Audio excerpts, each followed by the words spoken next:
गुरु दक्षिणा। एक बार राक्षस राज रावण कैलाश पर्वत पर महादेव जी की आराधना करने लगा। वहां महादेव जी को प्रसन्न न होते देख वह हिमालय के वृक्ष खंडक नामक दक्षिण भाग में जाकर तपस्या में लीन हो गया। वहां भी जब उसने शिव जी को प्रसन्न होते नहीं देखा, तब वह अपना मस्तक काटकर शिवलिंग पर चढ़ाने लगा।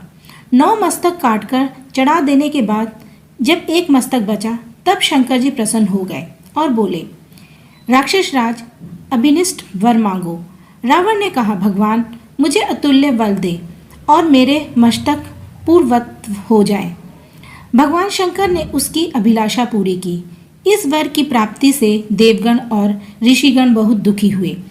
उन्होंने नारद जी से पूछा, नारद जी, इस दुष्ट रावण से हम लोगों की रक्षा किस प्रकार होगी? नारद जी ने कहा, आप लोग जाएं, मैं इसका उपाय करता हूँ।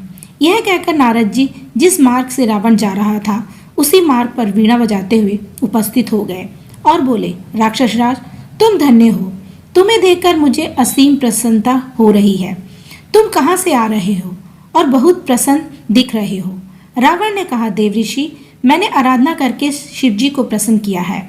यह कहकर रावण ने सारा वृतांत देव ऋषि नारद के सामने प्रस्तुत कर दिया।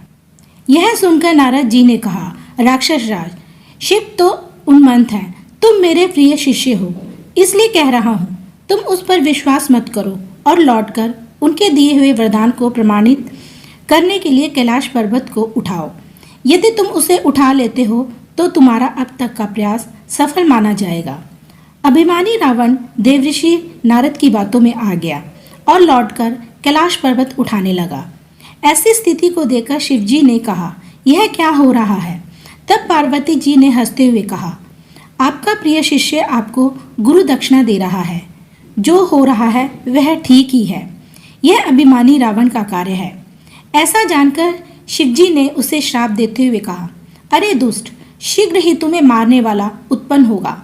यह सुनकर नारद जी वीणा बजाते हुए चल दिए और रावण भी कैलाश पर्वत को वहीं रखकर विश्वस्त होकर चला गया। कहानी कैसी लगी हमें कमेंट में लिखकर बताइए। वीडियो को लाइक और हमारे चैनल को सब्सक्राइब कीजिए। थैंक यू, धन्यवाद।